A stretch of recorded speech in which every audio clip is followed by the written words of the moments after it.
Okay, guys, we're actually getting ready to process some honey with the help of our two happy little dogs who have to come on over here and say hi. And okay, yeah, we got 4 frames out of that last super, and actually these guys are about 100% capped. And the ones that yeah, well, that happens.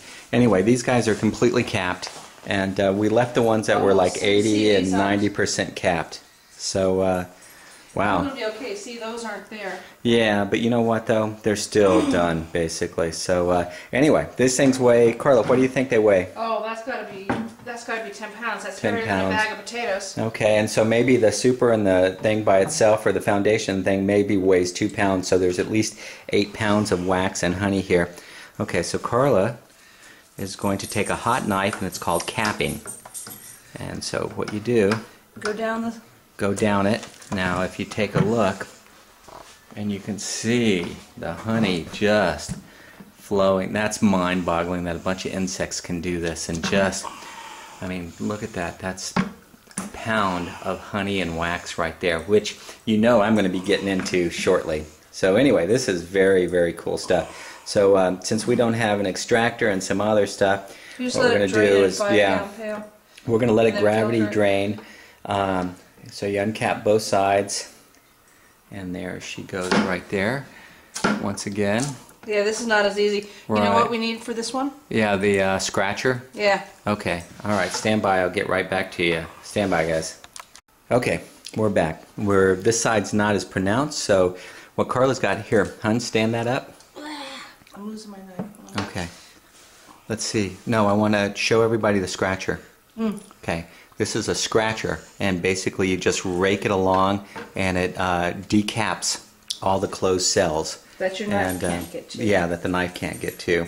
And there's, you know, capping knives, and there's all these great little tools and stuff like this, but, you know, you use what you have sometimes, and this is what we got. So, anyway, this is our first foundation. Our first time we've ever processed honey. Carla's scraping all the caps off, and then she's basically just going to let this thing sit, and it's going to drain. And then, from what we understand, once it's all drained out, you take the old foundation, you go ahead and pop it back into a super, and the bees will just clean it for you. I mean, they'll eat the honey, they'll process the honey, they'll store the honey for you, anything that's excess. So you're basically recycling, nothing gets wasted, which is really cool about this. And we just did a little taste test. This stuff is phenomenal. So, okay, we're going to get back to you. Okay, guys, here we are, hun. Look up and smile. Okay, now, this is a full 10-pound foundation. I mean, she's actually saying it's really heavy. So what we're going to do is put it on in there in the bucket next to the other one, which is draining. And this is all gravity, and honey's thick, so it's going to take a bit. So we're just going to go ahead and cap them, cover them, and then walk away from them. So you need the scratcher. Not for that one. Yeah, not that side. I think once you get down there, it'll get going. Okay, now watch. Watch how a hot knife just peels those caps away, and see the honey. Look at the honey pour out behind that too. So that's amazing. That's amazing that they can cap it and have that much. So we're gonna one day figure out how to do the whole comb thing and have some comb honey. We need an extractor for the next time. Yeah, I think we do. And, extractor, you uncap them, put them in the extractor. Yeah, you whip them around a little bit, and all the honey comes out. Yeah, via centrifugal force. Yep. And then you've got just nothing but the wax buildup, and that can go back to the bees, and the bees will definitely reprocess that. Anyway, we've got quite a bit of honey going on here too, so things are good. Okay, we'll continue on with this and get back to you in a little bit. Okay, well, we've skipped about a dozen steps here, but we are right now. Oh, that's my wife. The honey. It's in the warm family room, so it drained pretty quick. The pot I put in there so the frames can stay on top of the honey instead of sitting in the honey. Now we're pouring from this. This is all comb, and so we'll pour it through these filters, and then we'll bottle it from the spout from below. Right now, though, and the 4 frames we actually pulled out are still draining in another 5-gallon bucket, because this is just the preliminary. Yeah, and this was the coarse version. I mean, we've never done this before. It's a little messy. This is the basics. We don't have an extractor. We don't have some of the other tools that you should have for this stuff. So, you know, we are kind of winging it here. But out of 4 foundations, look at the amount of honey. Yeah. And that's probably maybe 2/3 of it. There's another third still sticking get your on nose out there. of it. You don't want them sneezing. Get them out of there. No doggies. No doggies in the honey.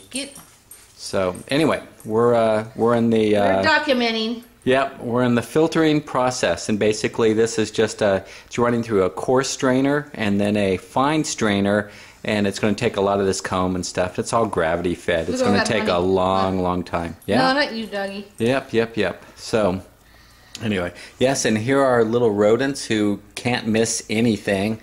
And here's Mom in her honey making outfit, obviously. So, okay, back over here.